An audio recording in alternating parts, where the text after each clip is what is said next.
ताबडतोब त्याला मदत आम्ही त्यावेळेस सरकारने केली होती। त्याच पद्धतीने आताही ज्यांचं नुकसान झालं आहे त्यांना नक्कीच सरकारच्या माध्यमातून आम्ही आणि सरसकट पंचनामे याच्या घेतात त्या माध्यमातून जर आम्हाला उद्या DPC मधून पण काही पैसे द्यावं लागले तर नक्कीच त्याच्यामध्ये आम्ही द्यायचं। सगळा ओव्हर कॉन्फिडन्स त्या लोकांमध्ये की आमच्याकडे पाणी येणारच नाही, इतक्या वर्षात आलं नाही। आम्ही प्रशासन म्हणून ऑलरेडी कलेक्टर साहेबांनी सगळ्यांना स्वतःचा व्हिडिओ सगळ्यांना व्हायरल केलेला आहे त्या माध्यमातून की आपल्या आयुष्याचं आपण रिस्क घेऊन का राहायचं, सेफ्टी म्हणून त्यांनी हे करावं म्हणून आपण सगळ्यांना विनंती केलेली आहे। अनेक लोक तयार झालेत, अनेक लोक नाही होते, त्यांना एखाद दिवस आज रात्रीचा पाऊस वगैरे झाला तर त्यांच्या लक्षात येईल ते होतील आणि आम्हाला खात्री आहे की सरकार त्यांना विनंती करते तर ती सरकारची विनंती ते मानतील। लोकांना रेस्क्यू करण्यात आलेलं आहे, सैन्याची टीम पण पोहोचलेली आहे, ती आता धर्माबादला गेलेली आहे। माग रस्त्यात आमच्या बरोबरच होते, आमच्या बरोबरच त्या गाड्या होत्या आणि त्या आता धर्माबादला जाऊन कॅम्प करणार आहेत आणि तिकडे जे काही रेस्क्यू लागेल ते करतील। मागच्या 2 वर्षात एक समजून घ्या की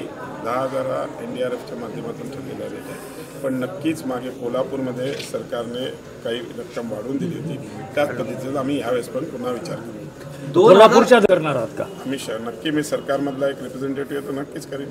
तातडीनं अन्नधान्य ते मिळेल कसं 2 दिवस आता सगळ्यांची आम्ही जेवणाची व्यवस्था केलेली आहे, अन्नधान्य पण लवकरात लवकर देऊ। आत्ताच महापालिका आयुक्तांशी मी बोललो, त्यांना म्हटलं सगळ्या शहरातल्या ड्रेनेज लाईन, कारण की पाणी जात नसेल तर त्याचा ड्रेनेज लाईनचा एक नवीन DPR बनवला पाहिजे आणि त्या माध्यमातून पुढच्या काळामध्ये अशी अडचण येणार नाही याची आम्ही काळजी घेऊ। याच्यासाठी एक वेगळा सेपरेट पॅकेज आम्ही शासनाकडे विनंती करून मागू, जेणेकरून शहराच्या रस्ते असतील, ड्रेनेज असतील या सगळ्यांसाठी काम करू। सर गेल्या वर्षी मी तपासून कलेक्टर साहेबांशी बोलून सांगतो।